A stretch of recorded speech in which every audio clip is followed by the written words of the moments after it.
All right, what's up, Math 8? Today we are working on 2.8, which is multiplying and dividing inequalities. We just finished up 2.7, which was adding and subtracting those inequalities. So today, we're moving on to multiplying and dividing. So before we get started, you guys are going to do this warm-up right here. Okay, it says match each of the following to the equivalent inequality. So you're going to look at column A.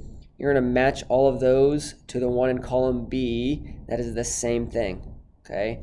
So go ahead and take the time, pause the video, write all these down, and then match them. You can just draw a line between them to show which ones go where, and then we will go over those once you are done. So pause the video and do that, and then we'll go over them. All right, so hopefully you had a chance to do that. We are going to go through these. So the first one, x minus 3 is less than 7.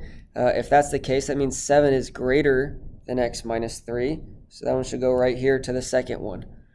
Okay. The next one we have x minus 3 is greater than 7. If that's the case, then that means 7 is going to be less than x minus 3. So we need to find that one. There it is. Okay. Next one we have x minus 3 is greater than or equal to 7. That means 7 is less than or equal to x minus 3. Okay, so that's this one. Those are the same. And then the last one, x minus 3 is less than or equal to 7. That one is the same as 7 is greater than or equal to x minus 3. So notice as we flip everything sides, the inequality is also flipping as well. Okay, that same sort of idea is going to show up here in multiplying and dividing inequalities.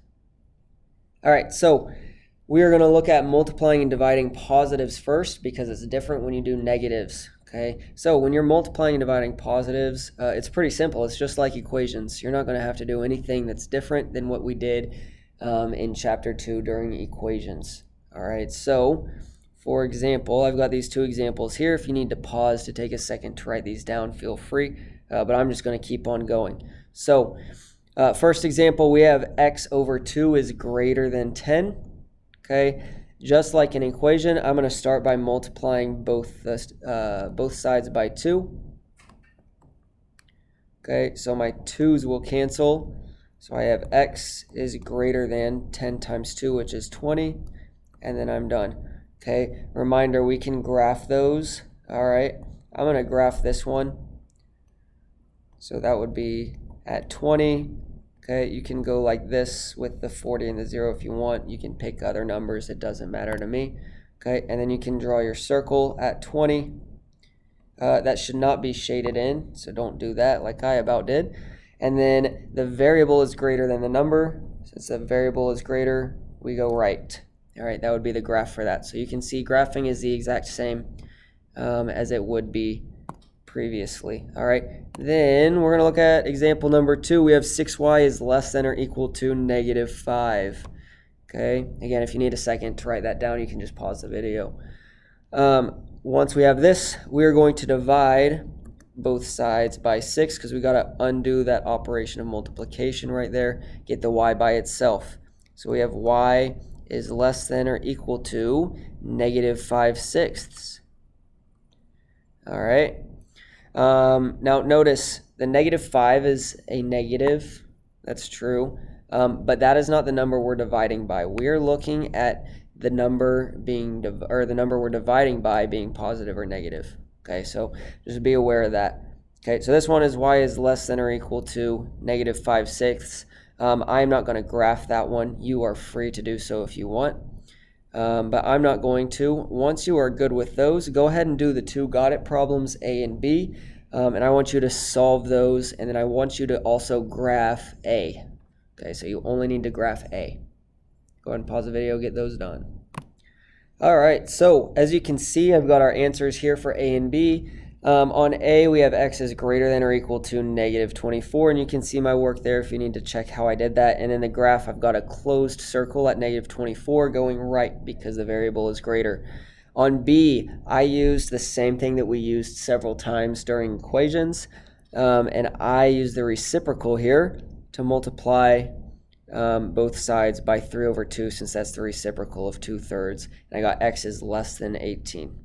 Okay, so if you got those, great job. If you didn't, go ahead and fix your mistakes, figure out what you did wrong. All right, once you have done that, we are going to move on to multiplying and dividing negatives. So this is where it gets different, okay? Make sure you take your time writing this down and get all of these things written down just like I have them right now. All right, so if you need to pause the video, you can do that. Okay, when you multiply or divide by a negative, when you're doing inequalities, you must flip your inequality symbol. Okay, that is very important. All right, you must flip your inequality symbol whenever you multiply or divide by a negative. If you need to finish writing that down, go ahead and pause the video because I'm going to move on. So if you look at these two examples that I have written down, we have negative x over 10 is greater than or equal to 25. We're going to start with that. So for this one, I have division. So to undo division, I need to multiply. So I'm going to multiply both sides by negative 10. Okay. Since I'm multiplying by a negative, okay, I'm going to cancel out the negatives, or cancel out the 10s, so I am left with x. And then since I just multiplied by a negative, this is going to flip. So now instead of greater than or equal to, I now have less than or equal to. You keep the equal to part if that's part of that inequality. Okay, then I have 25 times negative 10. I know that that is negative 250, and that is it for that one. Okay, the last example here, the second example, we have negative 7 is less than 35. So once again, I'm going to divide to undo my multiplication, and I'm going to divide by negative 7. Again, since I am dividing by a negative, I'm going to cancel there, and then I have in, and this becomes greater than instead of less than. 35 divided by negative 7 is negative 5. All right, and those are my solutions for that one. All right, we are going to do the got it problems down here below. So go ahead and write these down, pause the video, and then you can come back after you've tried these on your own. It's very important you try these on your own, so make sure you do that and don't just get the answers when I write them down. Okay, so pause the video, solve these. All right, so check this out. We've got on C, negative 2x is greater than 18. Okay, I divided both sides by negative 2, flipped the sign, and I got x is less than negative 9. And then on D, I multiplied by negative 3 to get Z is greater than or equal to positive 24, because a negative times a negative is a positive. All right, and that is it for this notes video. So once you have these and you're comfortable with your got it problems, you got them all good, you are all done, and I will see you guys in class.